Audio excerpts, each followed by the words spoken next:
નમસ્તે મિત્રો, સ્વાગત છે તમારું આ શિક્ષણની જાણકારીની ચેનલ અંદર. તો આપણે ઉપયોગી માહિતી જોઈશું. તો મિત્રો આ વિડીયો અંત સુધી જોતા રહો. નમસ્તે મિત્રો, સ્વાગત છે તમારું આ શિક્ષણની જાણકારી અંદર. તો મિત્રો હવે આપણે જોઈશું તેમ વિગતવાર માહિતી. નીચે આપેલા મુદ્દા પરથી વાર્તા લેખન. તો મિત્રો એક વાર્તા વિશે જોઈશું. વાર્તાનું નામ છે સ્વાર્થી મિત્ર. મિત્રો મુદ્દા જોઈશું. મુદ્દાના આધારે વાર્તા જોઈશું. મુદ્દો છે રામપુર ગામ. મનુ અને કનુ બે મિત્ર. મનુ શરીરે મજબૂત, કનુ સુકલ લકડી.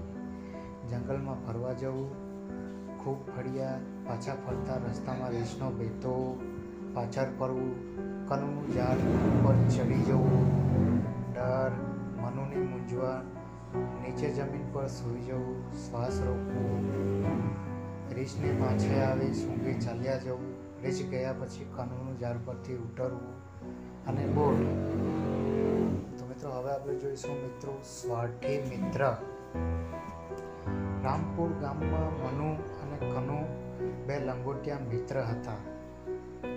શાળામાં પણ એક જ વર્ગમાં સાથે અભ્યાસ કરતા હતા. બંનેની મિત્રતા આખા ગામમાં વણખાટી હતી.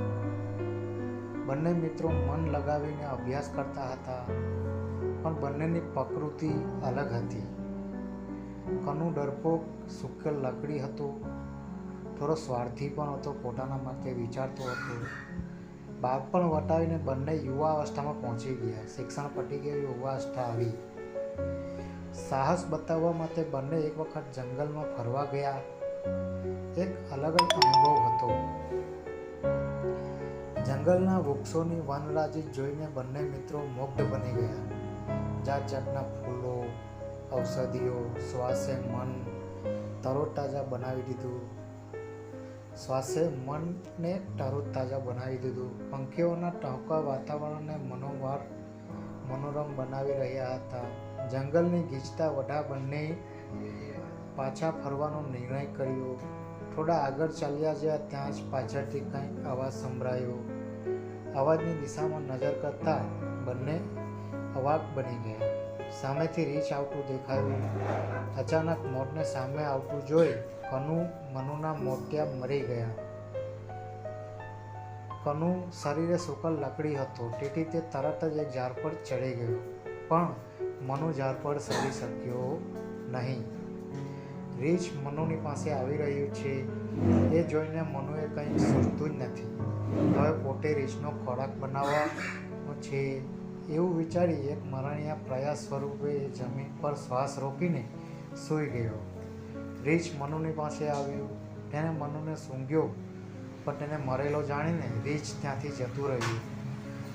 રીંછના ગયા પછી કનુ ઝાડ પરથી નીચે ઉતર્યો અને મનુને પૂછ્યું, રીંછે તને કાનમાં શું કહ્યું? મનુએ ઉત્તર એટલે કે જવાબ આપ્યો, સ્વાર્થી મિત્રથી દૂર રહેવું એવું મને રીંછે કહ્યું. તો મિત્રો આ જે વાર્તા જોઈ કનુ અને મનુ, તો એની પરથી આપણને શું બોધ મળ્યું અને શું શીખવા મળ્યું? બોધ છે, મિત્રતા કરતાં પહેલાં તેની પરખ અવશ્ય કરવી જોઈએ. જો સ્વાર્થી ના હોતે તો તે મિત્રની સાથે લઈને જતે અથવા એકલ મૂકીને ના જતે. તો મિત્રો આવા તમારા વાર્તા જોવા માટે સ્વાર્થી મિત્ર, આવી જ અવનવા બોર્ડ શિક્ષણની જાણકારી જોવા માટે આ શિક્ષણની જાણકારીને જોતા રહો. તો આભાર તમારો આ વિડીયો અંત સુધી જોવા માટે. મિત્રો આવી જ અવનવી શિક્ષણની જાણકારી લેવા માટે આ ચેનલને લાઈક અને સબસ્ક્રાઈબ અથવા તો બીજાને જણાવો.